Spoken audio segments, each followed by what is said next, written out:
행복한 수학의 수학 읽어주는 수학쌤이에요. 이제 내년부터 고등학교 2학년들은 수학과제 탐구라는 수업이 생길 거고, 그렇다 보면 아직은 딱히 나와 있는 게 없는 걸로 알고 있고요. 수학책을 읽어주는 선생님이 있으면 어떨까라는 컨셉으로 오늘 처음으로 시작하게 됐어요. 반갑습니다. 오늘 처음 소개해줄 책은 수학의 감각이라는 책이에요. 수학의 감각이라는 책은 저자는 박병하 선생님께서 쓰신 건데 사실은 예전에 연수 받을 때 한번 들어본 적이 있어요. 러시아에서 공부하고 오셨고, 그래서 내 아이와 함께한 수학 일기라는 책도 번역을 하시고, 그리고 책이 몇 권이 있는데 이 선생님은 아르키메데스를 많이 연구했던 선생님으로 기억이 나요.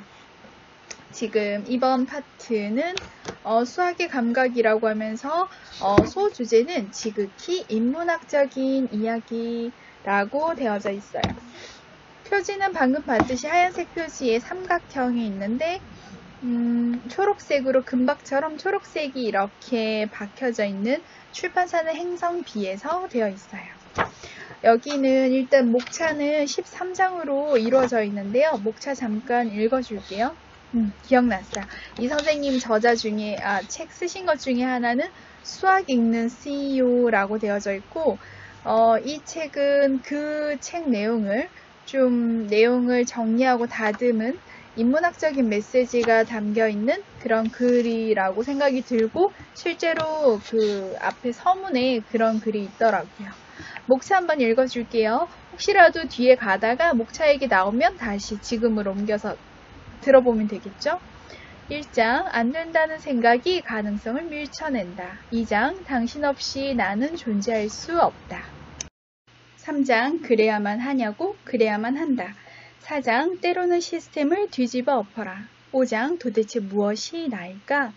6장, 열쇠를 쥐고 찾을 때도 있다. 7장, 멀리서 보아야 전체가 보인다. 8장, 문제가 풀리지 않는다면 문제 형식을 고민하라. 9장, 잘 아는 것에서 출발해라. 10장, 수학의 감각을 읽지 않으면 지적인 사람이 아닌가? 11장, 버스는 저절로 움직이지 않는다. 12장, 잘 틀리면 더 좋다. 13장, 질문이 세상을 바꾼다. 책을 읽는 방법 중에 하나는 맨 처음에는 표지에 대한 걸 보면서 어떤 내용일까? 라고 생각을 좀 해보고, 그리고 목차를 보면서 대충 이러이러한 내용들이 있을 것 같다라고 생각을 하고, 그리고 나서 쭉 읽어보면 되고, 그런데 만약에 내가 수학이 조금 별로 좋아하지 않아. 그런데 수학책을 한번 읽어는 보고 싶어. 근데 특히 문과 같은 친구들은 난 책 읽는 건 좋아하긴 하지만 수학이 별로 가깝지는 않아 라고 할 때는 지금 읽어준 이 내용 중에서 그냥 좀 관심이 가는 한 단원을 뽑아서 한 챕터만 먼저 읽어보기를 권합니다. 그런 수학 독서법도 괜찮다라고 생각해요. 그러면 여기에 대해서 간단하게 설명 한번 해드릴게요. 1장 같은 경우에는 표지는 똑같이 맨 앞에 표지처럼 이 삼각형이 자꾸 반복되고 있어요. 1장은 이렇게 나와 있어요. 안 된다는 생각이 가능성을 밀쳐낸다. 그리고 소주제로 무한으로 상상하기가 되어져 있어요. 인간의 삶은 굉장히 유한한 삶이죠. 왜냐하면 태어나자마자 우리는 언젠간 죽을 거니까요. 그런데 그런 유한적인 삶을 깨주는 것 중에 하나가 저는 수학이라고 생각을 해요. 고등학생이 되면, 고등학생이 안 돼도 이미 우리가 자연수 체계를 배우면서 숫자가 엄청 큰 수가 정말 많겠구나. 그렇게 예상할 수 있겠죠. 그리고 특히 고등학교 올라가면 무한에 대한 개념을 다시 또 배우게 돼요. 미분적분학이라고 하는데 깊게 들어가진 않겠어요. 근데 이 책에서는 무한에 대한 개념을 중학교 1학년이 되면 초등학교 때 배웠던 소수, 분수, 소수, 작은 숫자 쓰는 소수랑 좀 다르게 프라임 들어가는 소수 개념이 나오는데 그 소수가 무한하다라는 개념을 가지고 우리 지금 4차 이 산업시대에서는 굉장히 정보가 많아질 거예요. 근데 그런 정보에서 여러분이 친구 혹시라도 볼 것 같아. 그럼 휴대폰에도 뭘 걸어오냐면 비밀번호를 걸어놔요. 그게 바로 개인정보를 보호하기 위한 암호를 쓰는 건데 그 암호가 바로 소스에 대한 개념이에요. 우리가 소스가 무한하기 때문에 우리의 암호를 개인정보를 지켜낼 수 있죠. 하나 팁을 알려줄게요. 이 앞으로의 시대에서 약 한 8, 90% 직업이 바뀔 거라고 하는데 지금 생각에 2가지 정도는 아마 있을 것 같아요. 그게 뭘까? 하나는 AI에 대한 직업과 또 하나는 암호학에 대한 직업일 것 같아요. 왜냐하면 개인정보는 앞으로 정보 싸움이 일어날 거고 그 정보를 지키기 위해서 개인의 정보뿐만 아니라 국가적인 정보도 굉장히 중요할 거라는 생각이 들어요. 네, 그런 내용이 있었고요. 그리고 또 하나는 재밌었던 거는 뭐가 있었냐면 무한에 대한 내용이 나오면서 17세기에 대한 내용이 나오는데 여러분은 17세기라고 하면 뭐가 생각이 날까요?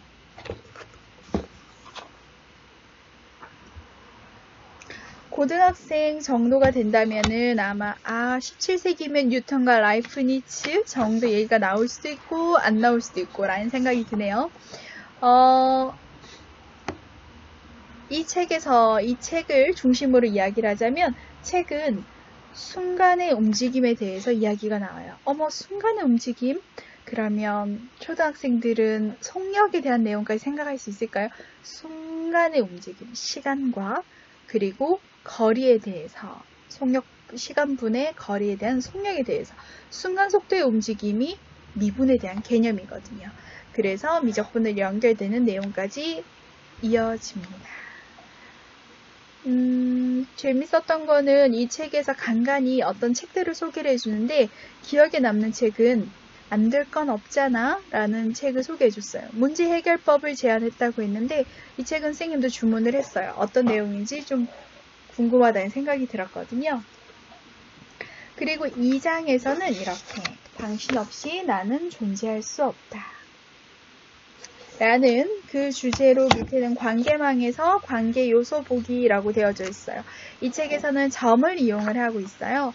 점을 이용을 해서 하는데 원근법에 대한 내용이 있는데 아마 누구나 그러지 않았을까?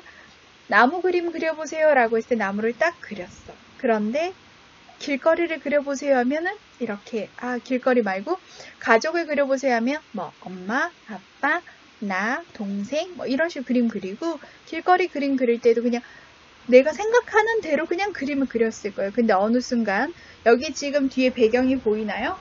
지금 보이는 이쪽 부분이 과연 이렇게 정말 이렇게 뒤로 갈수록 좁아질까요? 그렇진 않을 거예요. 지금 여기가 초점이 있기 때문에 이 앞에 초점 때문에 이렇게 벌어지는 모양이 되는 거예요. 이게 원근법에서는 기억이 날까요? 소실점이라는 개념이에요.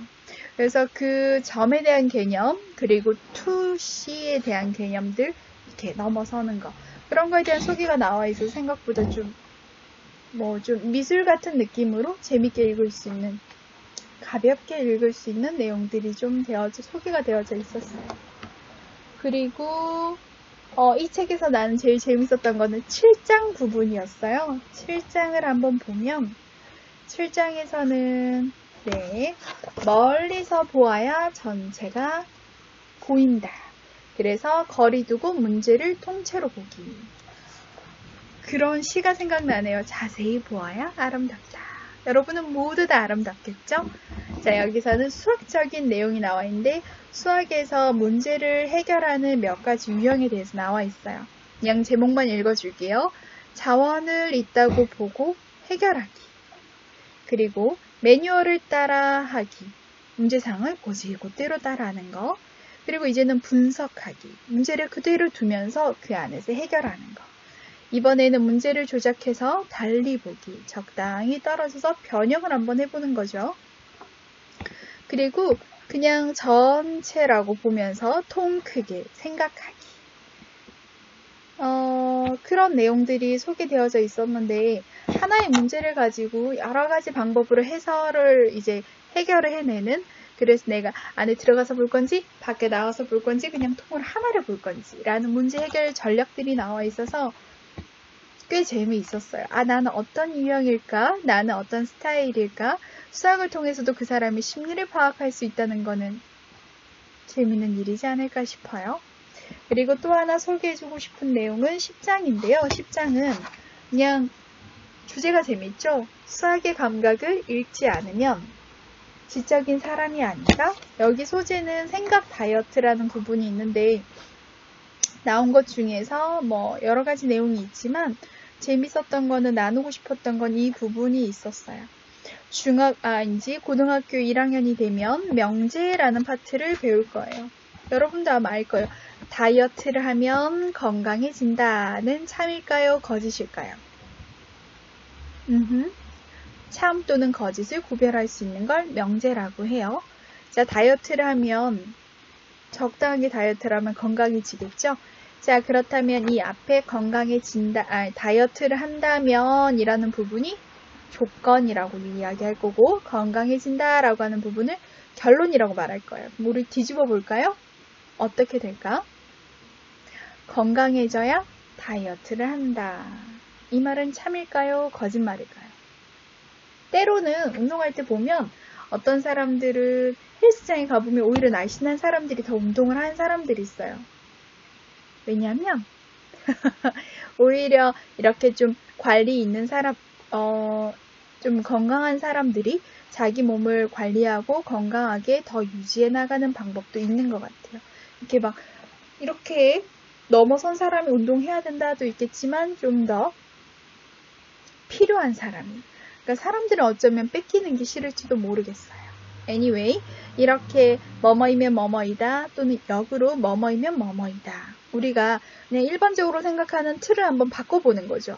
역지사지에 대한 개념처럼 좀 바꿔서 생각해보는 거. 그런 내용도 괜찮았어요. 마지막에 이런 말이 있어요. 아름다워서 완벽하다. 라고 믿으시나요? 우리 역으로 한번 만들어 볼까요? 완벽해서 아름답다. 이 내용 참 좋았어요. 읽으면서 우리가 생각하고 있는 걸 한번 뒤집어 본다라는 거, 그게 아마 수학적인 힘이 아닐까라고 생각이 들어요. 네, 여기까지 소개고요. 앞으로 2015년 개정 교육과정은 바뀌었어요. 인문학적인 상상력과 과학적인 사고력을 함께 융합된 융합형 인재를 키우고 싶은데 이 책은 좀 그럴듯한 책이 아닐까 싶어요. 제목이 왜 수학의 감각일까라고 생각해보는 것도 좋을 것 같아요. 선생님 생각에는 내가 인문학적인 어떤 상상력과 수학의 용어를 이용을 해서 접목을 시켜가면서 내 나름대로의 글쓰기를 해나가는데 선생님도 그런 작업을 많이 했었는데 이 책 같은 경우에는 보면서 다시 수학적인 글쓰기를 시작하고 싶다라는 생각이 들었어요. 수학을 좋아하는 친구라면 그다지 어려움 없이 그냥 쭉쭉쭉 잘 넘어가지만 혹시라도 내가 수학을 싫어한다라고 했을 때 앞에 목차 읽어준 부분이 있었거든요. 거기서 그냥 내가 저거는 한번 읽어볼까? 라고 선택을 해서 그 챕터 하나만이라도 읽어보길 권합니다. 안녕.